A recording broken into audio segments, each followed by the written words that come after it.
Efésios 3, de 17 a 21.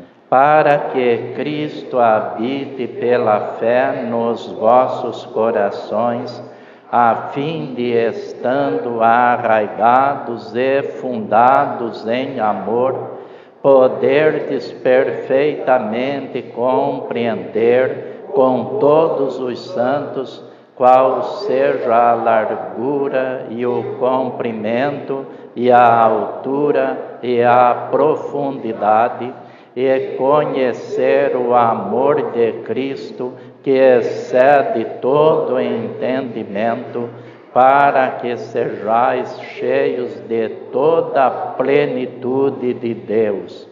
Ora, aquele que é poderoso para fazer tudo muito mais abundantemente, além daquilo que pedimos ou pensamos, segundo o poder que em nós opera.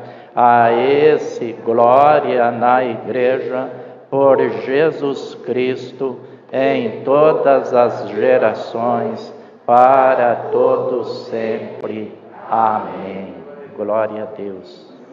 Que Deus abençoe em nossos corações a leitura desta bendita palavra. Irmãos amados, esta noite é uma noite de louvores ao Senhor nosso Deus, assim como todos os dias devem ser dias de louvor, né? A Bíblia diz que nós devemos viver louvando a Deus, cantando com graça ao Senhor em nossos corações, louvando em todo tempo e orando sem cessar. Então, todo dia, em todo tempo, é tempo de louvar, é tempo de glorificar a Deus.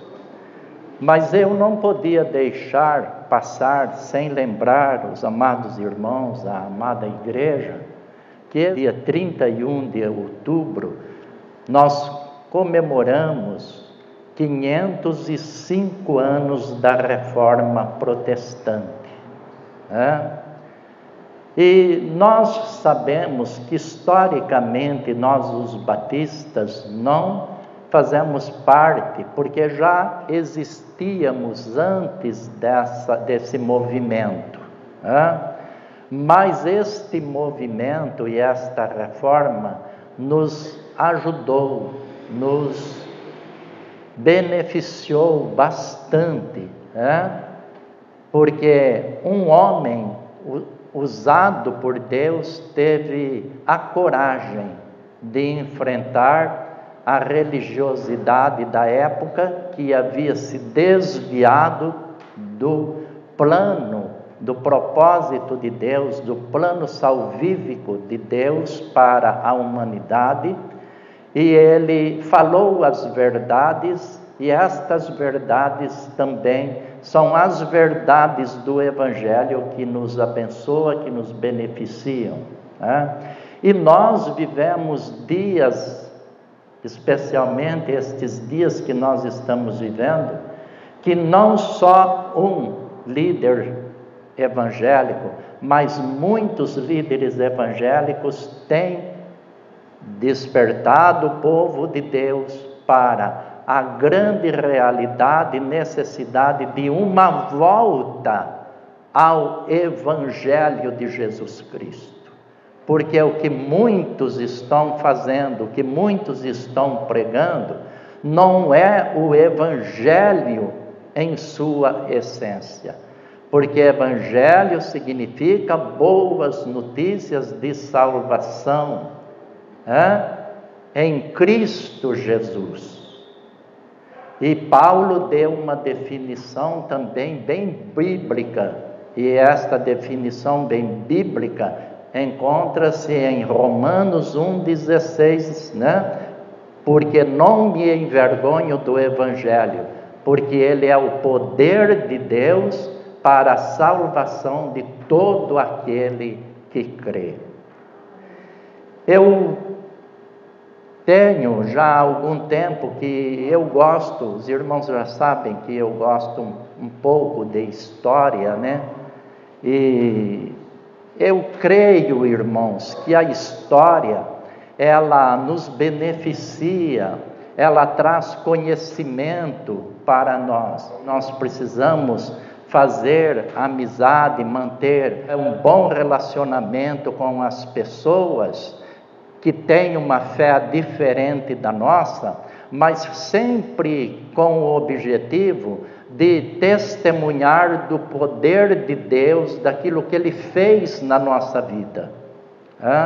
Nós cantamos um hineto que diz: só o poder de Deus pode mudar teu ser. A prova que eu te dou, Ele mudou o meu. Não vês que sou feliz servindo ao Senhor?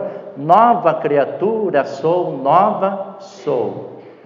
Então, nesse ambiente de amizade, de tolerância, de boa vizinhança, nós devemos anunciar Jesus e conhecer também as doutrinas. Então, quando eu falo da necessidade de nós conhecermos um pouco da história, é interessante, porque você vai ver que houve desvios e que pessoas estão envolvidas nesses desvios religiosos e elas firmam a fé nesses desvios. E às vezes nós nos calamos, nós ficamos calados.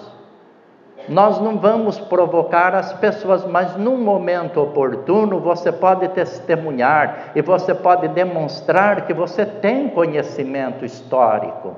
Você tem conhecimento não apenas histórico, mas também bíblico.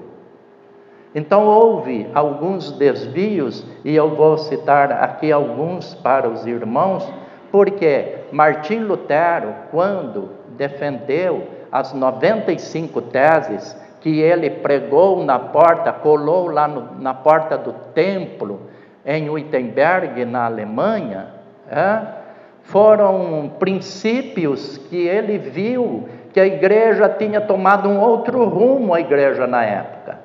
Tinha se distanciado do propósito que Deus estabeleceu para a nossa salvação na pessoa do Senhor Jesus Cristo.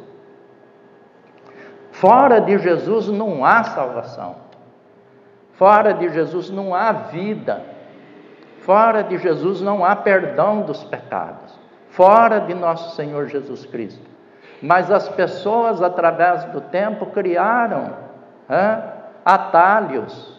Jesus é o caminho, as pessoas criaram atalhos. Jesus nos trouxe o seu evangelho. As pessoas criaram filosofias. Mas nós precisamos estar alicerçados no que diz a palavra de Deus. E não diz apenas, porque todas as religiões, elas baseiam suas filosofias na Bíblia.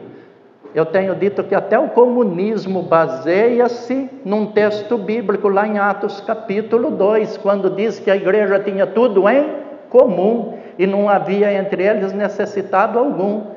Comunismo baseia sua filosofia lá em Atos capítulo 2, que não havia pobre entre eles, todos eram iguais. Então nós precisamos ter cuidado, porque doutrina não se faz de um único versículo, doutrina não se faz de um único texto bíblico, mas a doutrina há de estar enraizada na palavra de Deus. E foi estudando a carta aos Romanos, foi lendo a Bíblia, que o monge Martim Lutero encontrou a salvação da sua alma através da fé em nosso Senhor Jesus Cristo, manifestada pela graça do Senhor nosso Deus. Foi lendo também a carta aos Romanos, que o meu professor, Dr. Aníbal Pereira Reis, ex-padre, por 16 anos ele foi padre, e quando ele leu a carta aos Romanos, ele entendeu que é através da nossa confiança no poder do sangue de Jesus Cristo que nós recebemos o perdão dos nossos pecados. Então, meu querido, a nossa fé tem que estar firmada não em pessoas, não em filosofias, não em personagens do passado, não em corporações, denominações, porque às vezes as pessoas vão para a televisão, vão para a mídia dizendo: venha aqui, que aqui você encontra a salvação. Venha aqui, que aqui você encontra o poder. Venha aqui que você encontra a bênção. Não, meu querido, você venha a Jesus e você encontra o perdão dos pecados. Venha a Jesus e você encontra descanso. Venha a Jesus e você encontrará alívio para a tua dor. Venha a Jesus, porque Ele disse: vinde a mim, todos vós que estáis cansados e oprimidos, e eu vos aliviarei. E Ele ainda estende esse convite: vinde e aprendei de mim, que sou manso e humilde de coração.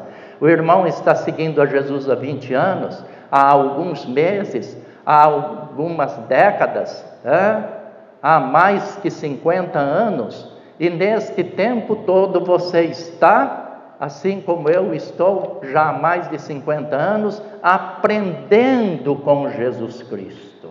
Ele disse: aprendei de mim.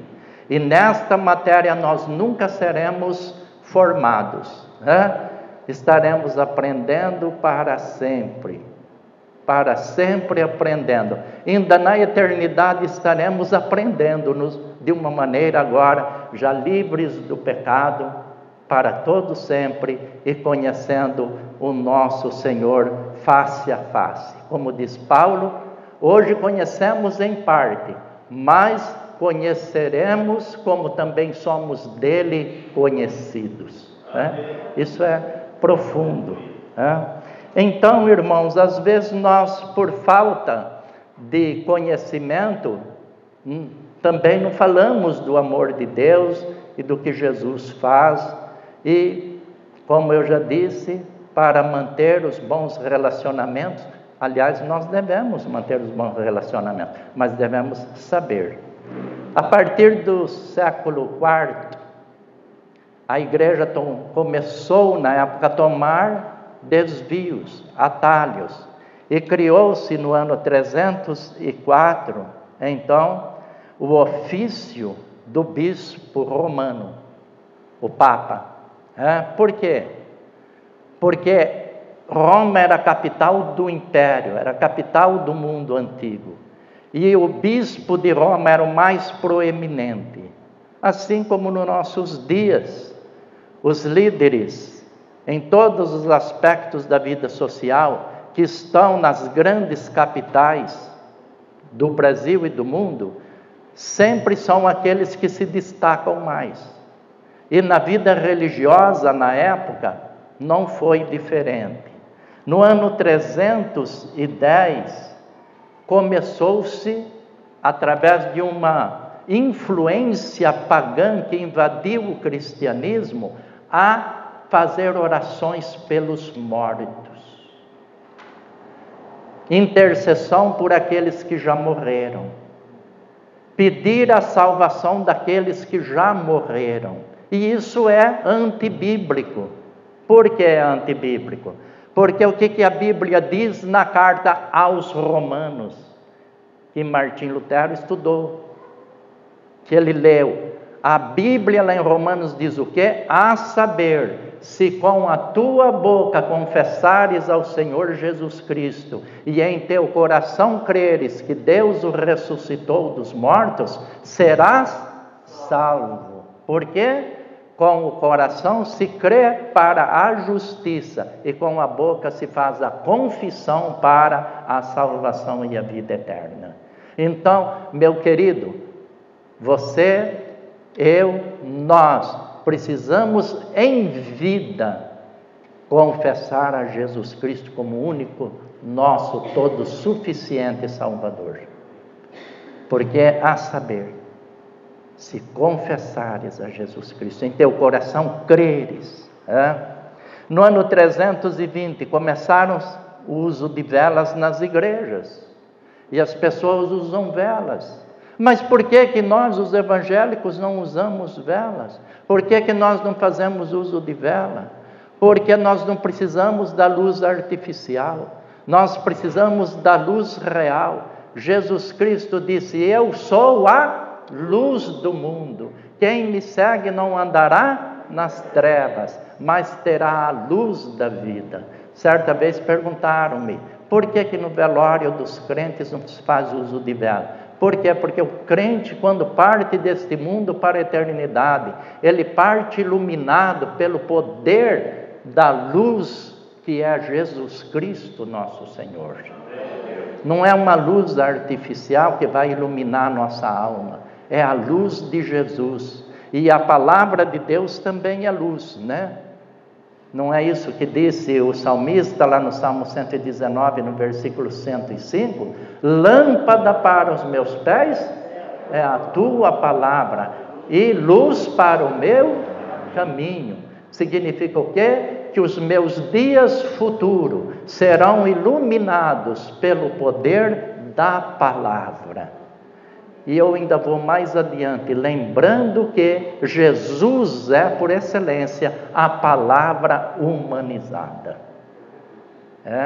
Ele é a palavra. João inicia o seu evangelho dizendo que no princípio era a palavra, e a palavra estava com Deus, e a palavra era Deus, e a palavra se fez carne e habitou entre nós, e vimos a sua glória como a glória do unigênito do Pai.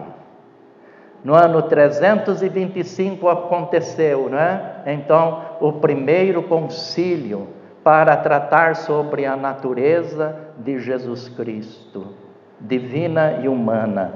Em 394, o culto cristão foi abolido e foi instituído então o sacrifício incruento, o sacrifício sem derramamento de sangue. Para os irmãos entenderem melhor, o sacrifício incruento ou repetição do sacrifício de Jesus, foi instituído então a palavra latina missa, que é a repetição do sacrifício de Jesus. No ano, então, 394.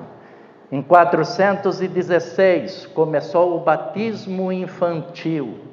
Em 431, Maria, a mãe de Jesus, passa a ser adorada no concílio de Éfeso.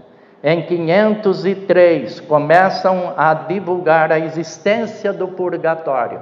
Eu me lembro do pastor Aníbal, meu professor, mais uma vez, e ele falava para nós: o purgatório é apenas um consolo, porque a Bíblia fala sobre céu e sobre inferno.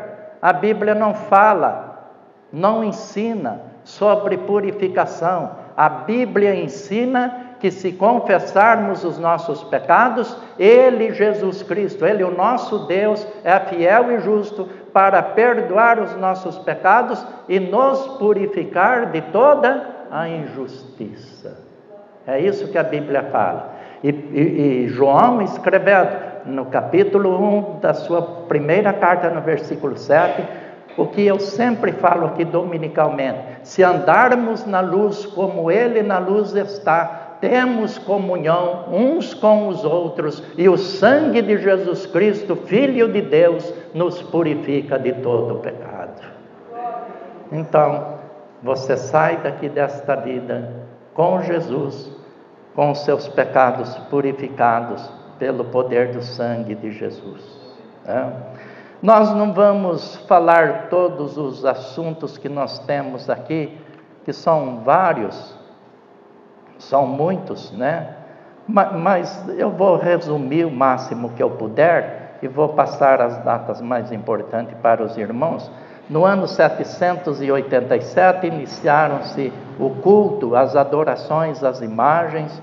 No ano 830 começou o uso da água benta, no ano 869, houve uma divisão na igreja, surgiu a igreja ortodoxa e a igreja romana. Por que ortodoxa? A palavra ortodoxia, ortodoxo, eu sei que a maioria dos irmãos sabem, significa aquilo que é correto. Então, batista ortodoxo existe? Existe. Tá bem? Existe. Presbiteriano ortodoxo existe, católico ortodoxo existe, então aquele que é corretíssimo, né? Então nós vemos aí a história. No ano 933, instituíram a canonização dos santos. As pessoas passaram a ser santas por decreto. Nós somos santos porque a Bíblia diz que nós somos santos. Paulo, quando inicia suas cartas, ele inicia dizendo: aos santos da igreja que está em Roma, aos santos da igreja que está em Corinto, aos santificados em Cristo Jesus. Olha aí. Ninguém pode ser santo por decreto. Quem nos declara santo é Deus, através da nossa confiança nele, através da nossa fé. No ano de 1123, no Concílio de Latrão, foi então combinado e acertado e aconselhado o celibato clerical. Sabe o que significa isso? Que os líderes religiosos não devem casar, tem que ficar solteiro. Mas o que a Bíblia diz? Em 1 Timóteo capítulo 3, aquele que deseja o episcopado, excelente obra deseja, convém, pois, que o bispo seja marido de uma mulher. É a Bíblia. Então, meus queridos, por que eu estou dizendo isso? Em 1184 começou a Inquisição e foi até 1800. Só em uma noite. Noite de 24 de agosto, na noite de São Bartolomeu, 24 de agosto de 1572. Guardem bem, 24 de agosto de 1572, na noite de São Bartolomeu. Mas quem é São Bartolomeu? Bartolomeu é o Natanael, da Bíblia. Aquele que Filipe chamou, achamos o Messias, Natanael. E Natanael então recebeu o nome de Bartolomeu. Na noite de São Bartolomeu, só na cidade de Paris foram assassinados mais de 100.000 crentes em Jesus. A mandado de Catarina de Médici, a rainha. Mais de 100.000 crentes em Jesus, seguidores, ou melhor dizendo, orientados por aquele grande suíço, homem de Deus, cujo nome era Besançon Hugues, o fundador do movimento Huguenotes. E assim, irmãos, nós estamos concluindo, porque a lista é grande. Eu quero dizer para os irmãos que, devido a estes desvios, em 1483, Deus permitiu que nascesse na Alemanha um homem. E este homem dedicou-se ao ministério, separou a sua vida para servir a Deus. Ele viveu até 1546, mas em 1517, então, ele promulgou a reforma. Sabe por quê? Porque ele estava inconformado com tantos desvios. E hoje, quantas vezes nós vemos tantos desvios através da mídia, através da TV, através dos meios de comunicação, através de filosofias, E sabe o que nós devemos falar? Só Jesus Cristo salva. Só. Porque também debaixo do céu, foi isso que Pedro disse aos sacerdotes, às autoridades em Jerusalém. Porque também debaixo do céu, nenhum outro nome há dado entre os homens, pelo qual devamos ser salvos. Salvação só no nome de Jesus. E a nossa convenção, através da Junta de Missões Nacionais, lançou recentemente a campanha Só Jesus Cristo salva. Então, irmãos, precisamos agradecer a Deus por estes homens de Deus, como Martim Lutero, John Wesley, John Calvino, Wycliffe, Pedro Valdo, homens que deram as suas vidas, homens que morreram, homens que foram torturados, homens que foram queimados em praças públicas, mulheres, homens que deram a vida para que hoje nós estivéssemos aqui, falando que só Jesus Cristo salva.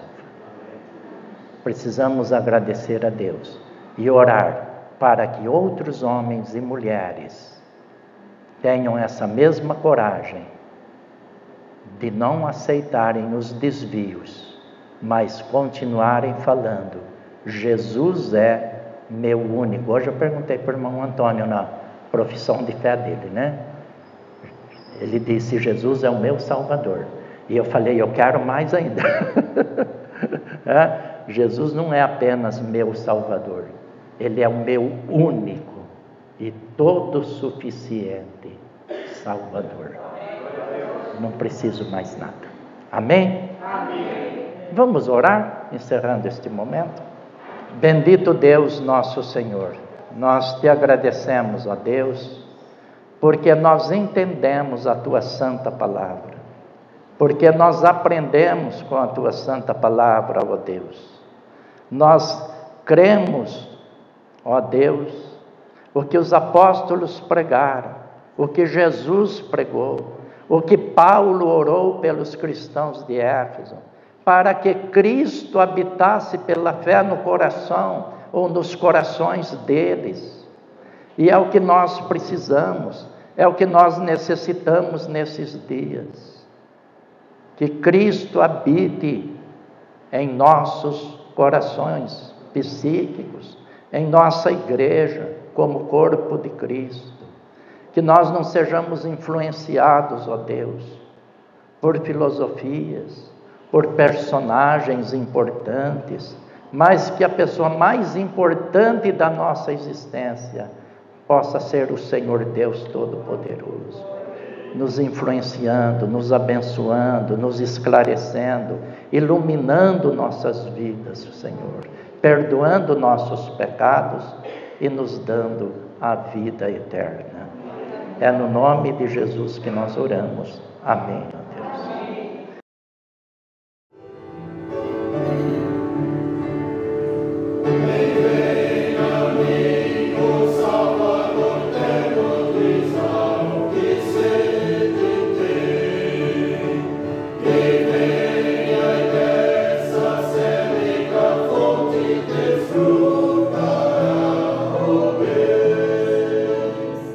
Jesus, o mestre do chão.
Isso.